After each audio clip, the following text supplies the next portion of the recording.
Hey there, hola. Well, today I decided to, let me take off my glasses. My son, the teen over here, Aiden Valdez, he talked to me about Logan Paul. We talk a lot about, current events, and he's pretty up on current events. He checks the news every day, and he's on it, man. He's on it. And anyway, we were talking about the Logan Paul incident, where he's like persona non grata lately in 2018. Is that bothering you? That thing, yeah. The mount? Okay.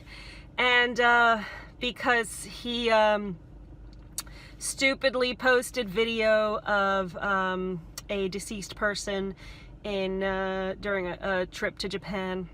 In the suicide forest? In what is considered the suicide forest. So it was, it was a very harsh thing to post, especially when you consider the family of the deceased person and them having to deal with that being out there. It's just immensely disrespectful. For 43 million people to see. For 43 million people to see. It's immensely disrespectful, to say the least. So he had a huge fallout, lost a bunch of, I think he lost all of his revenue-making opportunities on YouTube. They took away his ads. They took away his ads. And so then Aiden showed me a video of the CEO of YouTube and their stance on the matter, and basically they were saying, or she was saying, that they have a three-strike policy if creators go against their terms of service, and he has no strikes, I believe is what she said. Did she say he has no strikes? He has one strike, I think. Okay, so a lot of people are calling for his channel to be taken down, and what she was saying was, in defense of them not taking his channel down, was that he only has one strike and they have a three-strike policy. So we were debating whether they actually do that or whether they kind of, play God with their channels and just remove people without three strikes. I know that they had a big issue in 2017 where they removed a bunch of channels because a lot of advertisers were threatening to pull their ads and not work with YouTube at all because of a lot of channels with hate speech and things like that. So that's what we were debating. What do you think? You think that he should wait for three strikes to be removed, or do you think that it's kind of a First Amendment issue? He already took like 2 weeks of break on YouTube, of just not posting anything. So I don't think they should give him another break, but I think they should disable his ads. They're disabling his ads temporarily, but they should probably disable him for 2 to 3 months so they can't make any money on YouTube, because he's loaded. I mean, he's got Lamborghinis and a mansion and stuff like that. He's pretty much fine. So you think they should take away his advertising revenue? For a while. I mean, I would rather than ban his channel.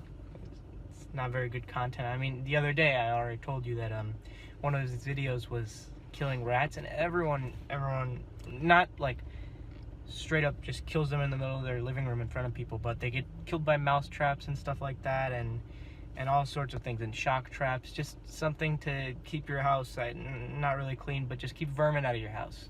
Right, we had those at one point. But then in his video, he took the rats out of their traps that were dead, their dead bodies, and he started tasing their dead bodies. Okay. And then he lifted them up from the tail with the string of the taser. And then another thing he did in the same video was he gave CPR to a dying fish. He took a fish out of his little river and tried to give it CPR. And I mean, so he was trying to playing make it with shock value. That's the whole purpose playing with of dead his bodies. channel. I don't know. That's disgusting. Kinda And weird. who are his most avid fans? 12-year-old girls. 12-year-old. It's 70% of his viewers. That's what we've got going on. 12-year-old girls are idolizing this little piece of garbage. God help us. All right, folks, so that's us just talking about Logan Paul. I think my opinion is, I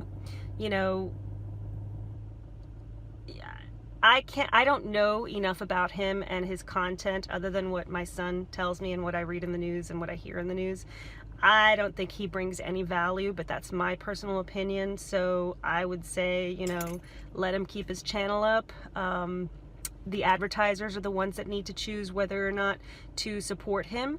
And I think the parents need to really see what their kids are watching, because if his biggest audience is 12-year-old girls, then we have 12-year-old girls that are, you know, seeing imagery of dead people, being completely desensitized to stuff like that. So, and this is coming from a mom who lets her kid play, you know, violent video games. So something's wrong there, but I don't know who's supposed to police that, except that parents need to police their kids and what they watch and what they consume. So that's it. We're out. We're out. Subscribe, comment, like, all that fun stuff. Catch you later.